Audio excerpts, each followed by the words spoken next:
Legendary? Do you mean the Elder Scrolls V Skyrim Legendary Edition? You know, with all of Skyrim's DLC? No, I don't mean that at all. I mean Skyrim Legendary, as in its highest difficulty. And Legendary here is a bit of a misnomer because, to be perfectly honest, I've seen more Legendary things come out of a box of cereal. So, that being said, let's get right down to this. Ugh, I feel dirty already.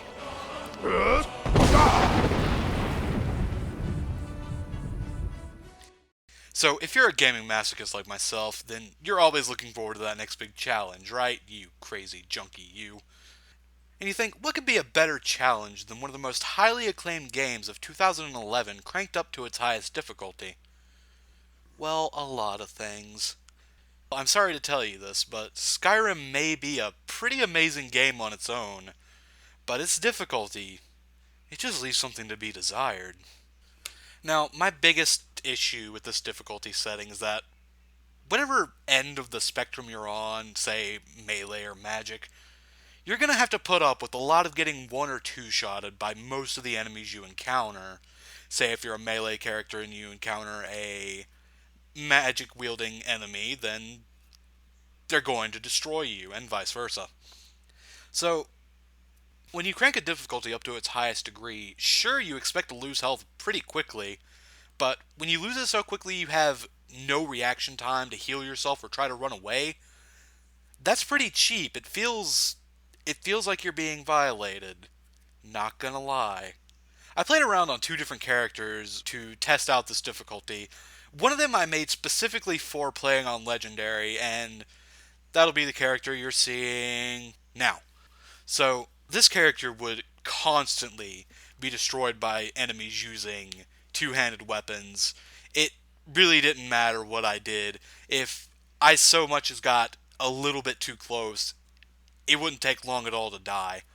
Which, I kind of expected this being a character that uses primarily light armor with magic, and it was a Khajiit because I thought I was going to just be a sneaky little ranged weapon user, and then I quickly learned, hey, that's not going to work out so well, you might want to use magic now.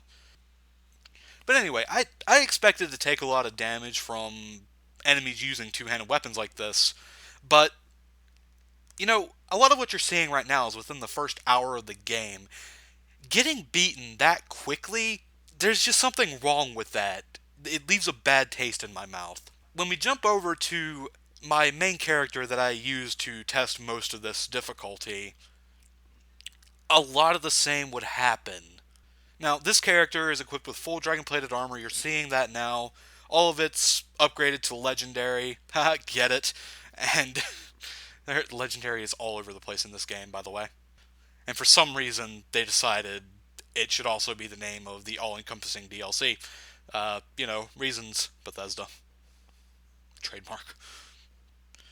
But this character, being equipped to take a beating like it is, I just can't forgive the fact that it can take a single bow shot to drain his health over 400 points.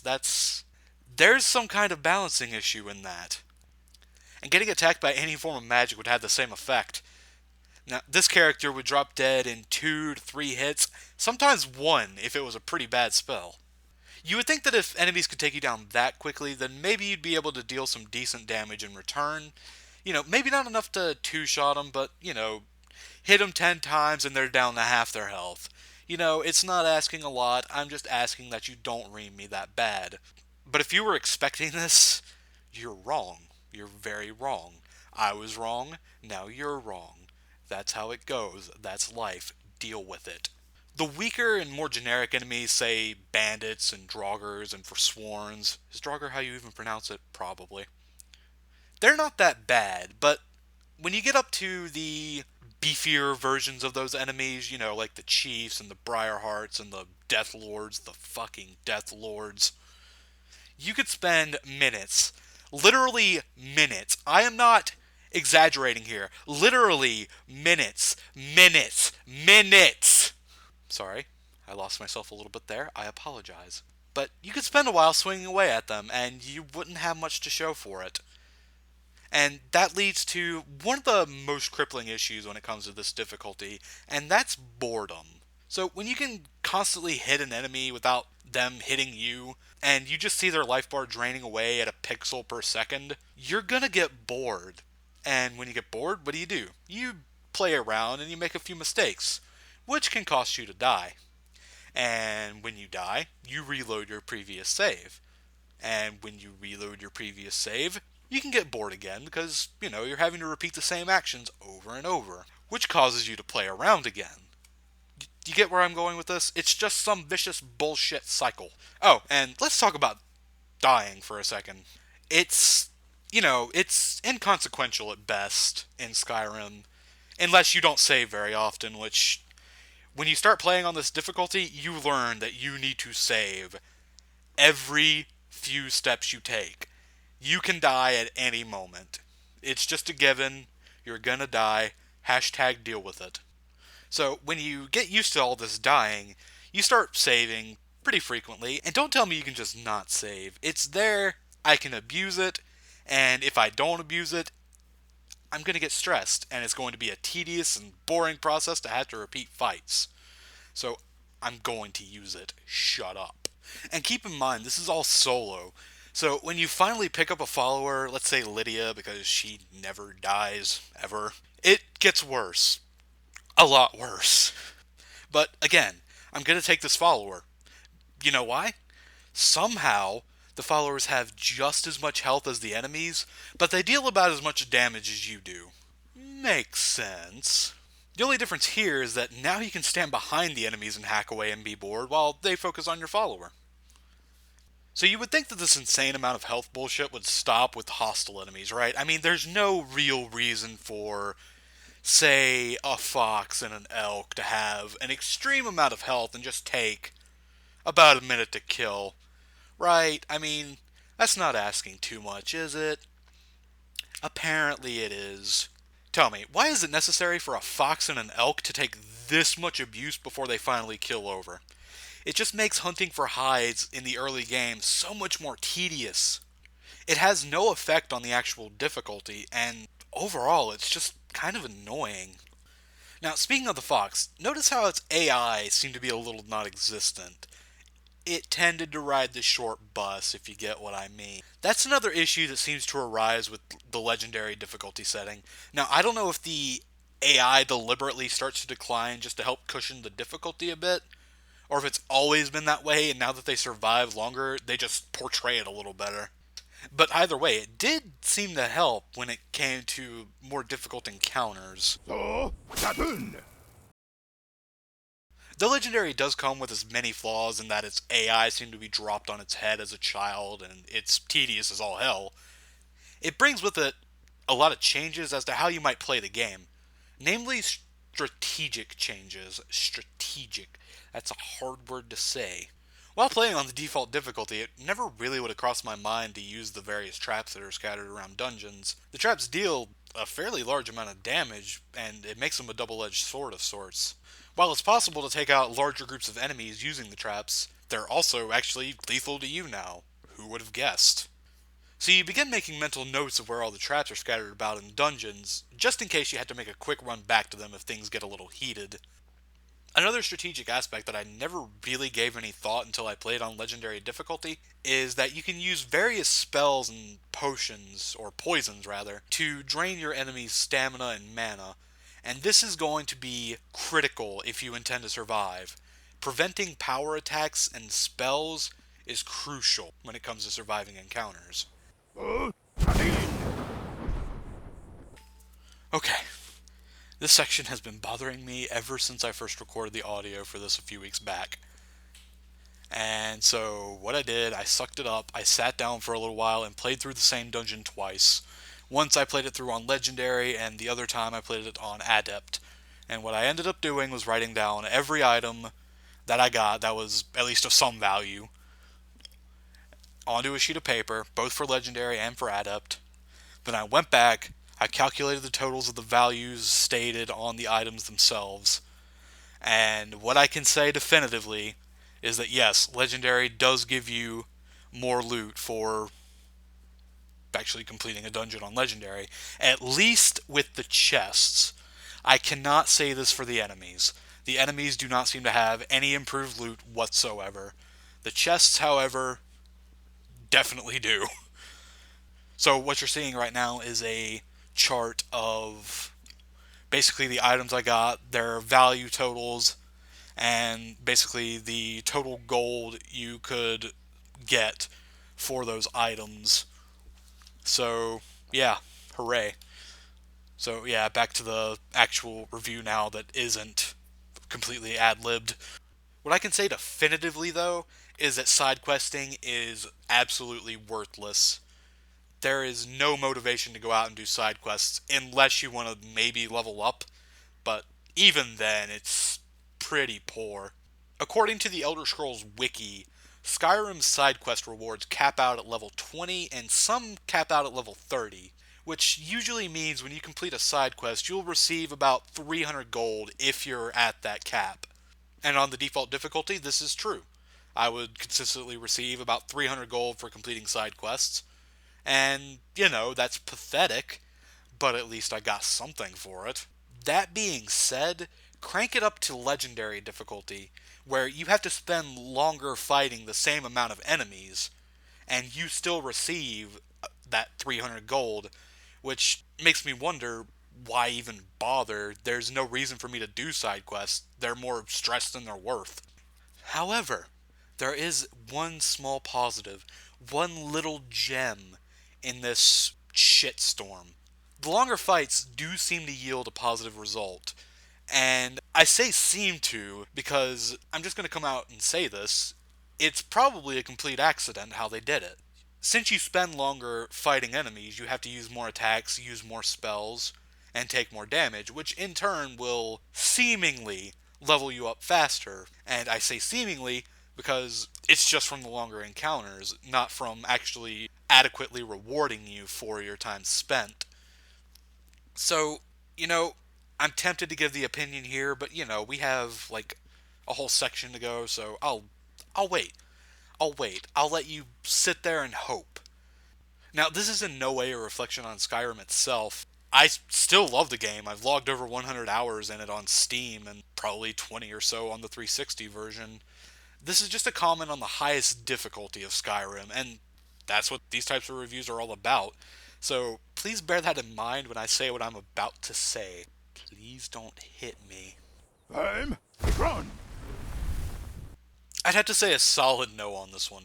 The long and tedious fights, coupled with constantly running the risk of dying in anywhere from 1 to 3 hits, really just isn't worth the time or effort to me. Not to mention the utter rage that can come from getting killed by not just being attacked, that's bad enough, but when you get caught in a special kill animation, you know the ones I'm talking about, right? You can do them too. They're fantastic. They're fun, they're gory, everybody has a good time. Except for you when you get caught in them. And this doesn't just happen when you have low health either. This can happen when you have nearly full health, which feels extremely cheap on the game's part. Uh, maybe. That's a big maybe. That's a maybe leaning towards no, but it's still a maybe. After playing for roughly 24 hours, don't judge me, on Legendary difficulty, I just didn't really feel like I was getting anything extra out of the experience. And with the difficulty left on Legendary, I was feeling more and more cheated as time went on, and less rewarded for the time I spent feeling cheated. That being said, though, I do have to admit that these feelings of being cheated happen mostly during the early phases of the game, and a lot later when you would face enemies like the Bandit Chiefs, the Forsworn Briarhearts, and Ancient Dragons. God damn the Ancient Dragons. Now, the latter few I can forgive, kind of. They are meant to be more difficult enemies, and you're meant to actually use tactics to defeat them. But the early game being as difficult as it is, I don't know if I can forgive that. But as much as I did feel like resetting the difficulty back to normal during the tougher encounters, I just couldn't bring myself to do it. After spending as much time on Legendary as I did, I think I'd miss it. All the encounters would start to feel extremely easy, and, you know, it's just a strange mix of, I hate this so much, but I have to see it through. Like a colonoscopy. You're welcome. Sabine! No. No, no, no, no, no, no, no, no, no, no, no, no, no, no, no, no, no, no. Okay, even if you do get somewhat improved loot, you can just level up your crafting skills and use those as a major source of income, which that's what I do. I use my blacksmithing skill. There are tons of mines in the game, and you can get animal hides relatively easily after, you can actually kill the animals. And you can find all sorts of the ingredients necessary for alchemy. So, really, all you have to do is just sell those things, and you'll have all the gold you ever want. And as for being rewarded in terms of leveling up skills, this just comes from the fights being longer and more tedious. I can't really completely blame Skyrim for this though. Bethesda has done this before with rewarding players for playing on harder difficulties in Fallout 3 and I think Fallout New Vegas. Since those games worked off of a straightforward XP system rather than a skill leveling system like Skyrim uses, players could nearly kill an enemy, then bump the difficulty to max, finish the enemy off, and receive the increased experience. So, I could see Bethesda not wanting to have this happen anymore, so I can kind of forgive Skyrim. Kind of. In the way that you can kind of forgive your ex for being such a bitch. Saboon! No. Not really. Now, with the ability to save whenever you want, you can just hit an enemy a few times, save, hit the enemy a few more times, save, and rinse and repeat. If it weren't for constantly running the risk of dying at any given moment from something you may or may not be able to control, this system might not be so abused in the case of Legendary difficulty, but the fact remains that it is. If you want my honest opinion on this one, the default difficulty just seems far more rewarding than Legendary is. So, would I recommend this to a masochistic gamer with a passion for all things rage-inducing? Not really. Nope. Which kinda hurts me to say, because I really do enjoy Skyrim for what it is, and I've spent way too much time playing the game. I mean, I've put nearly 100 hours into my main character, plus a few hours into the alternate character I made just for testing out Legendary. I can't entirely fault the game for something that's more of a side implementation than an actual focus, but that isn't the name of this game. Difficulty is what I cover, and I'm not going to lie for the sake of protecting a few people's feelings. If you want difficulty, then I have to say that Skyrim's Legendary difficulty isn't what you're seeking. Hey, congratulations, you made it to the end of the video. Yay! So, what did you think? Did you like the video? Did you hate the video? Feel free to tell me in the comments below. And, tell me what I can improve on and all that good stuff. I mean, this is the first review I've done. And, I kind of just realized how much work it is. But, I enjoyed it. I enjoy video editing and whatnot. And, yeah. Also, if you want to leave a suggestion on a future game I could do, or hell, even a mod or something, I'm also open to doing those, hopefully. But, feel free to tell me in the comments. I am definitely open to suggestions. And I believe that's it. So, yeah, I'm just going to leave you with this looping, flying guy. So, yeah, I'll see you later. Bye.